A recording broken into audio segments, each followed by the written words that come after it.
نا اس پار کی جو دنیا ہے، جنت میں داخل ہونے سے پہلے، جنت میں سفر کرانے سے پہلے میں آپ کو یہ بات بتا دوں، اس پار کی جو دنیا ہے یہ خواب ہے۔ کیا ہے؟ خواب۔ اس پار کی دنیا حقیقت ہے، لیکن خواب دیکھنے والے کے سامنے حقیقت ہمیشہ پوشیدہ رہتی ہے۔ جیسے مثال کے طور پہ میں اپنے گھر میں سو رہا ہوں، میرا پلنگ ہے، اس پہ گدا ہے اور میں اس پہ سو رہا ہوں، آنکھ بند کر کے سو رہا ہوں اور میں اپنے آپ کو جنگل میں دیکھ رہا ہوں۔ حالانکہ میں ہوں کمرے میں، میرے بچے میرے ارد گرد ہیں، میرے گھر والے میرے ارد گرد ہیں، میں سیف ہوں، محفوظ ہوں میں، لیکن خواب میں نے جنگل میں اپنے آپ کو دیکھا، شیر ہے، چیتے ہیں، ہرن ہے، کتے ہیں، بلی ہیں، سب مجھے وہ ڈرا رہے ہیں، لیکن میں سیف ہوں۔ بولو ایسی حالت میں جو حقیقت ہے وہ خواب دیکھتے وقت میری نظروں سے پوشیدہ ہے، صحیح ہے؟ خواب دیکھتے وقت انسان کو حقیقت کا ادراک نہیں ہوتا، یعنی حقیقت کا پتہ نہیں ہوتا۔ اب مثال کے طور پہ ایک بندہ ہے جو ٹاٹ کے بستر پہ سو رہا ہے اور خواب دیکھ رہا ہے کہ میں دلی کے تخت پہ بیٹھا ہوں، تو بولو کہ وہ ٹاٹ کا بستر بدل جائے گا خواب کی وجہ سے، یا نرم گدا بدل جائے گا جنگل دیکھنے کی وجہ سے؟ مولا مشکل کشا سرکار علی کرم اللہ وجہ الکریم فرماتے ہیں یہ دنیا میں جتنے انسان ہیں یہ سب خواب میں یہ سب خواب دیکھ رہے ہیں، جاگتی آنکھوں سے خواب دیکھ رہے ہیں۔ ان کا خواب اس وقت ختم ہوگا جب موت سے ان کی آنکھیں بند ہوگی۔ ابھی ہم سب خواب میں، مجھ سے صوفی کلیم مل رہے ہیں، مجھ سے حافظ مقصود مل رہے ہیں، مجھ سے ہمارے یہ مل رہے ہیں، مولانا غفران مل رہے ہیں، یہ سب خواب ہے۔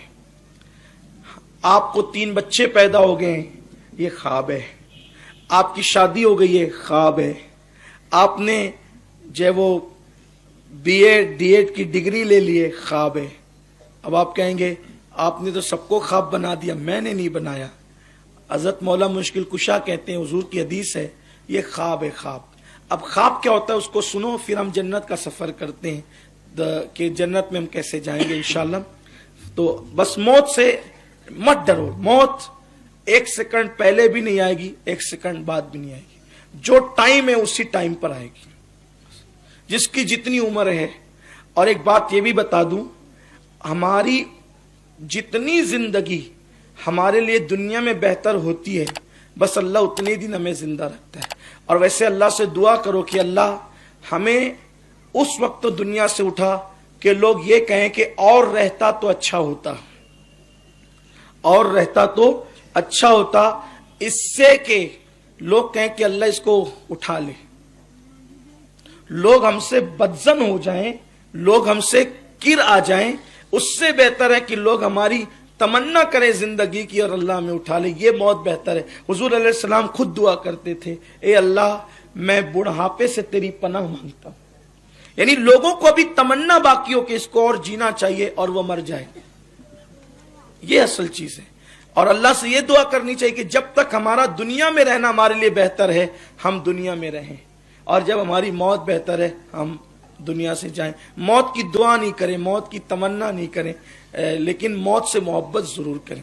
اور اگر موت کی تمنا اس معنی میں کریں کہ دنیا سے بہتر ہے تو بات الگ ہے، لیکن مصیبت کی وجہ سے، تکلیف کی وجہ سے جب وہ موت نہیں مانگے، خودکشی نہیں کریں، خودکشی حرام ہے، اور جو خودکشی کرے گا حضور فرماتے ہیں اس پر اللہ تعالیٰ نے جنت حرام کی ہے۔ اس لیے خودکشی سے بچیں، یہ دنیا ہے خواب۔ مولا مشکل کشا کہتے ہیں تم سب خواب دیکھ رہے ہو۔ اب خواب میں کیا دیکھ رہے ہیں؟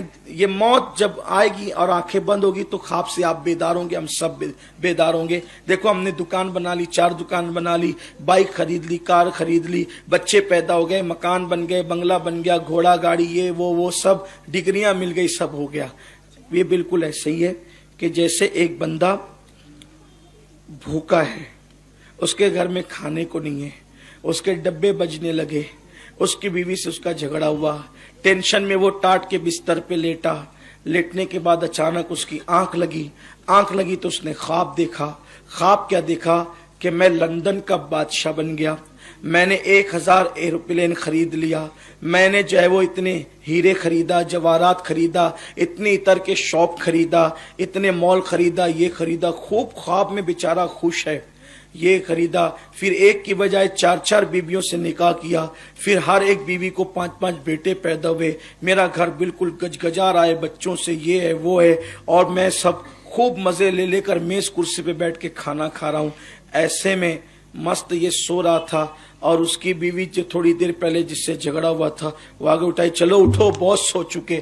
جیسے آنکھ کھلے گی، آپ بتاؤ کہ لندن ہوگا، ہنسنے کی بات نہیں، غور کرنا سمجھ، لندن ہوگا، بولو ہوگا، 4 بیویاں ہوگی، بچے ہوں گے، عطر کی شاپ ہوگی، مال ہوں گے، کاریں ہوں گی، کچھ نہیں ہوگا۔ کیوں؟ یہ سب خواب میں تھا۔ بس ایسے ہی ہے، آپ نے دنیا میں سب سجایا، موت کا فرشتہ آئے گا، چل اٹھ، موت کا فرشتہ آئے گا، چل اٹھ، اور روح نکالے گا۔ اب نہ بچے اپنے ہیں، نہ بیوی اپنی ہے، نہ دکان اپنی ہے، نہ مکان اپنا ہے، کچھ اپنا نہیں ہے۔ اور ساتھ میں کون جائے گا؟ نہ بیوی، نہ بچے، نہ مال، نہ دکان، نہ کاروبار، کچھ نہیں۔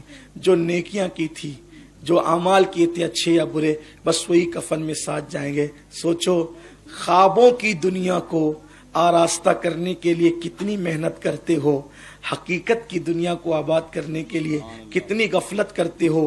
آؤ خوابوں کی دنیا کو آباد کرنے کی بجائے حقیقت کی دنیا کو سجانے کی کوشش کریں، اور جو حقیقت ہے اسی کو آخرت کہتے ہیں۔ حضور شفاعت کریں گے، یہاں تک بات پہنچی تھی۔ اب جب شفاعت ہو گئی تو اذن ملے گا، محبوب ان کو جنت میں لے جاؤ۔ حضور علیہ السلام، جنت کی چابی حضور کو دی جائے گی، حضور جنت کی چابی حضرت ابوبکر صدیق کو دیں گے، اور ایک روایت میں آتا ہے کہ حضرت بلال کو دیں گے، اور جنت کا دروازہ کھولا جائے گا۔ اور حضور علیہ السلام فرماتے ہیں کہ میرے امتی اتنی کثرت سے جنت میں جا رہے ہوں گے کہ ان کے کثرت کی وجہ سے جنت کا دروازہ چر کرنے لگے گا۔ جو لوگ یہ سمجھتے ہیں کہ وہ بھی جنت میں نہیں جائے گا، وہ بھی جنت میں جائے گا، جنت میں صرف ہم ہی 4-6 لوگ جائیں گے، تو وہ یہ نہ سمجھے کہ جنت 10x10 کی ہے، جنت بہت بڑی ہے۔ وہ چر کریں گے دروازے، اتنی کثرت سے حضور کی امت جنت میں جائے گی۔ اور جنت کے مالک کی امت جنت میں نہ جائے گی تو پھر کون جنت میں جائے گا؟ بلکہ اور امتیں بھی جنت میں جائے گی تو وہ بھی حضور کے صدقے میں جائے گی۔ اور پھر کمال تو یہ ہے کہ حضور علیہ السلام ایک بار جنت میں نہیں جائیں گے، حضور علیہ السلام ایک بار جنت میں نہیں جائیں گے، حضور کئی مرتبہ جنت میں جائیں گے، حضور کئی مرتبہ جنت میں جائیں گے۔ کیوں؟ کیونکہ حضور آتے جاتے رہیں گے، اور لوگ ایک بار گئے تو دوبارہ باہر نہیں نکل سکتے، اور نکلیں گے بھی نہیں، اتنا ظرف ابھی تو چاہیے۔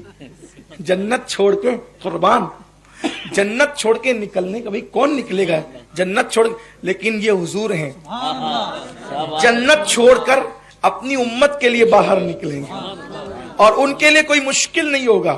وجہ یہ ہے، اس کو یوں سمجھ لیں آپ کہ اس دن حضور مہمان ہوں گے، کیونکہ وہ مالک جنت ہے، وہ مہمان ہوں گے اور حضور کی امت میزبان ہوگی، حضور میزبان ہوں گے اور حضور کی امت مہمان ہوگی۔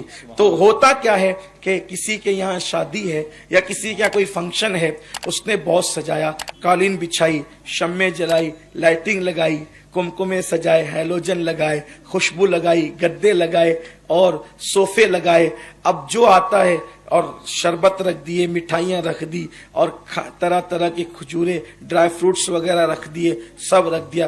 جو آتا ہے بیٹھ جاتا ہے صوفے پر، اور اب اگر اس کو کہو نا بھائی ذرا دیکھ نا وہ فلاں آ رہا ہے، ارے تو دیکھ لینا ذرا، اس لیے کہ اب اٹھنا نہیں چاہتا، کیونکہ بیٹھا ایسی جگہ ہے نا، اٹھنا نہیں چاہتا ہے نا ایسا۔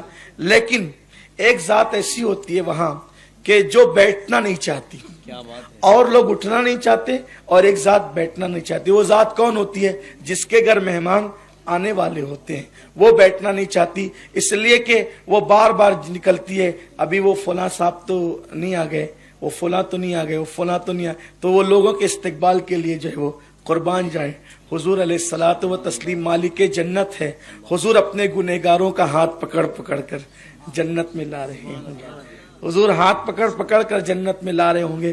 اب آپ مجھے بتائیں، کوئی ایسی ذات بھی تو بتائے نا کہ گنہگاروں کا جسے اتنا خیال ہو اور حضور اس کو جنت میں لا رہے ہوں۔ اب آپ مجھے بتائیں، جس کا ہاتھ پکڑ کر حضور جنت میں لے کر کے جائیں، اس کو جنت میں جانے سے روک کون سکتا ہے؟ لیکن کل ملا کر کے بات پھر وہی آتی ہے کہ ان سے رشتہ مضبوط ہونا چاہیے۔ افسوس، ہم نے ایک دن میں ہیروں کے نام تو کئی مرتبہ لیے ہوتے ہیں، لیکن ہم نے اپنے نبی پر کئی مرتبہ درود نہیں پڑھا ہوتا ہے۔ ہم نے گالیاں کئی مرتبہ دی ہوتی ہے، لیکن اتنی مرتبہ ہم نے کلمہ نہیں پڑھا ہوتا ہے۔ تو اپنی زندگی کو سنواریے، زندگی کو بدلیے۔ عارف بھائی دنیا سے گئے، ہمیں غم ہے، افسوس ہے، لیکن عارف گئے تو ہم بھی رہنے نہیں آئے، ہمیں بھی جانا ہے۔ نمازوں کی پابندی کریے، آخرت کی تیاری کریں، نیک عمل کریں۔ رستے میں پتھر اگر تکلیف دے پڑا ہوا ہے تو اس کو ہٹا کے نیکی کر سکتے ہو تو ہٹا کے نیکی کرو۔ اگر راستے میں کانٹے ہیں، کانٹے ہٹا سکتے ہو تو ہٹا لو، یہ سب تمہاری قبر میں کام آئیں گے، حشر میں کام آئیں گے۔ کانٹے بچھاؤ مت، کانٹے ہٹاؤ۔ پتھر بیچ میں رکھو مت، پتھر ہٹاؤ۔ اپنی ذات سے کسی کو تکلیف مت دو، اپنی ذات سے لوگوں کو راحت پہنچاؤ، اس لیے کہ ہم دنیا میں راحت پہنچانے کے لیے آئے، ہم دنیا میں تکلیف پہنچانے کے لیے نہیں آئے۔ یاد رکھنا، ایک دن آپ کا بھی جنازہ اٹھے گا، ایک دن انشاءاللہ میرا بھی جنازہ اٹھے گا۔ ہمارا جنازہ اٹھتے وقت لوگوں کو یہ کہنا چاہیے بہت اچھا انسان تھا، دنیا سے چلا گیا۔ یہ نہیں کہنا چاہیے بہت لوگوں کو ستاتا تھا، اچھا ہوا دنیا سے چلا گیا۔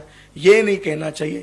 ایک بات اچھی طرح یاد رکھیں، نیک مرتے ہیں تو زمین بھی کئی دن تک کے روتی ہے۔ امام اہل سنت کہتے ہیں کہ عرش پر دھومیں مچیں، وہ مومن صالح ملا، فرش پر ماتم رچے، وہ طیب و طاہر گیا۔ اور واسطہ پیارے کا ایسا ہو کہ جو سنی مرے، یوں نہ فرمائے تیرے شاہد کے وہ فاجر گیا۔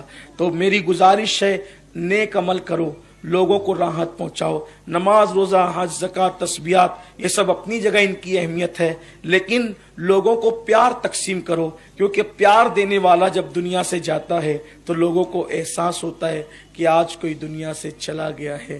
اس لیے لوگوں کے ساتھ محبت کا برتاؤ کرو، پیار کا برتاؤ کرو، اپنے اخلاق اچھے کرو، اپنے کردار اچھے کرو، اپنی زندگی اچھی کرو، اپنی اولاد کی تربیت اچھی کرو۔ اللہ تعالیٰ سے دعا ہے کہ اللہ مجھے آپ سب کو ایمان پر رکھے اور اللہ ایمان پر ہمارا خاتمہ فرمائے۔ گفتگو کے درمیان اگر کوئی غلطی ہو تو اللہ معاف کرے۔ استغفر اللہ ربی من کل ذنب واتوب الیہ۔ اللہ محمد عارف بھائی کی مغفرت فرمائے اور اللہ میری اور آپ سب کی مغفرت فرمائے، کروٹ کروٹ جنت کی بہاریں عطا فرمائے۔